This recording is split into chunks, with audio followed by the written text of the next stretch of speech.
এটা ডাঙৰ কথা তোমাকো ক'ব লগা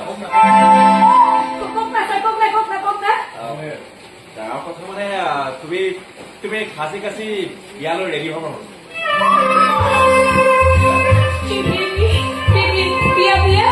বিয়া তামাম নাচিব লাগিব তোমাৰ বাহিৰত